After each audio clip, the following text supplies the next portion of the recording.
Voting for the 2015 GAC Legacy Awards wrapped up, and at this time we present the award for record-breaking performance, and that honor goes to Kevin Rodgers, Henderson State University, for setting the state of Arkansas passing record for both passing yards and touchdowns.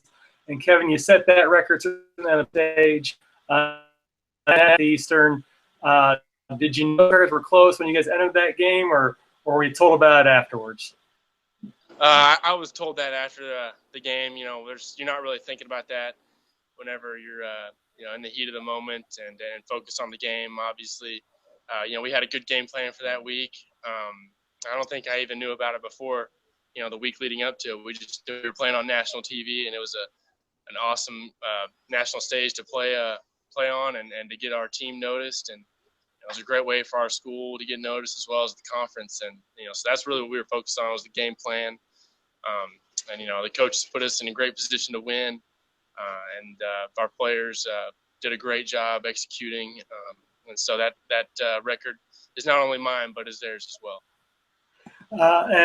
Just talk about the preparation for that game. Certainly here in Division II land, national TV games aren't the norm.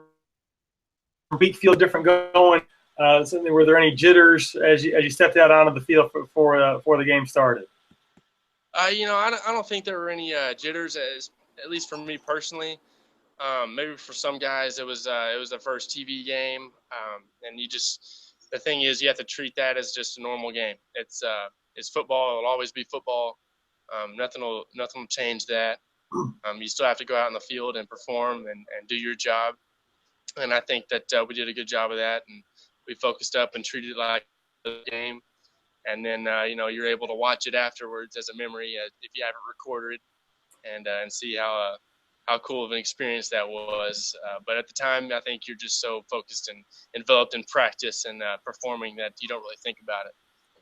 Well, showing evidence to that is, I believe, the first play or second play, you guys connected on a 75-yard touchdown, and certainly the game went quite well for you guys. You also had another milestone during that game of throwing your 100th touchdown pass on just probably the way you drew it up on a perfectly thrown ball there to Darius. Excuse me. Was that another situation where you learned afterwards that one actually was a milestone, it wasn't just any other regular touchdown pass? Yeah, that's correct.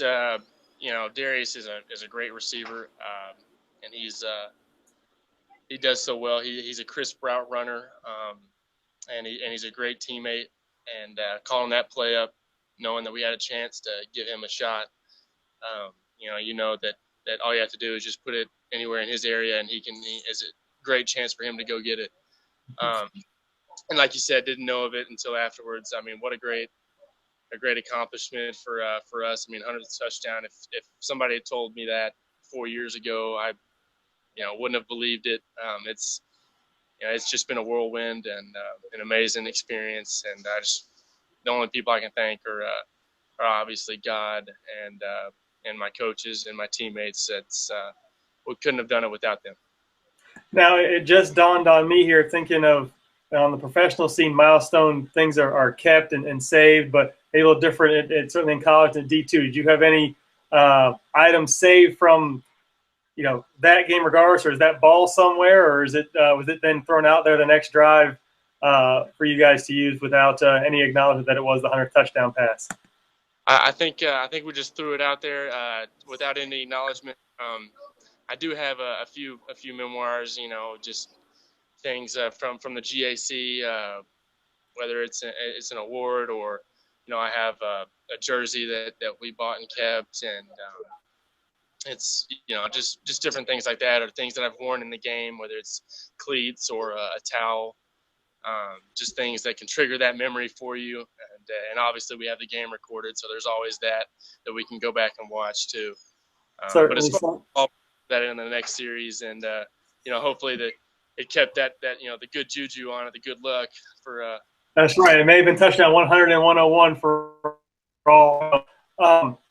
As part of the the awards here, they certainly generated a pretty wide turnaround or turnout of voting. And Henderson picked up a plethora of awards. So there in the spring, as the Rays enjoyed quite a solid spring. Were you following along? I mean, did you go there and even take a little moment to vote for yourself and to see how the rest of the Henderson nominees were faring?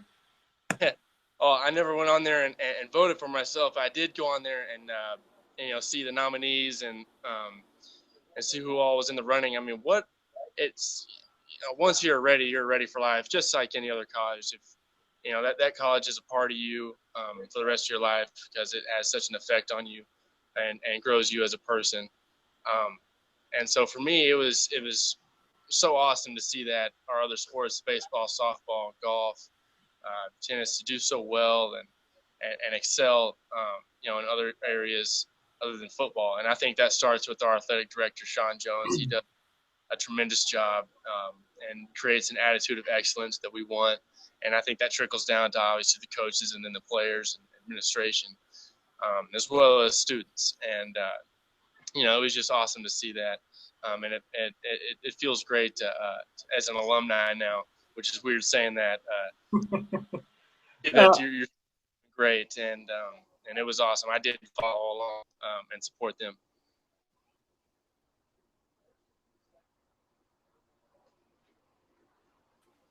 For record-setting performance, and there's certainly no one in any of the GAC record books that you'll find appears more than your name. Probably a little embarrassed or blushed to hear that, but it's true. You're in there. Like I said, you had the benefit of starting right as the league started, and suddenly turned in exemplary play for 4 years. So just make this your final memories on being part of this league and what you guys did at Henderson. Yeah, it was from day one. It was a great experience, and I think that we've set the bar high as a conference for future teams and future players to break those records and get even more recognition around the country and perhaps even the world, to show that we are one of the top conferences, if not the top conference, and we strive for excellence and we won't settle for anything less. And I think that's what makes the GAC great. I think everybody is so competitive. Teams, fight, tooth and nail to get a championship, and it's really cool to see that, because all of the student athletes work hard, and the communities at each school, just the support that they bring is phenomenal, and it's second to none. And I think whatever school you go to in the GAC, you're going to have a great experience. Of course, I'm biased with Henderson, having a great experience there. And I think it's a great school, and the people make the school and the community wherever you go. So as long as there's good people, then it's a good community and a good experience. Well, not to get too syrupy on you as we wrap up, but Kevin, it has been can't think of anyone more deserving to have the first GAC leGACy Award for record-breaking performance go to you. You've had, like I said, an exemplary 4 years, and congratulations on probably your last honor here in the GAC, and good luck in the future. Thank you very much. Thanks for having me.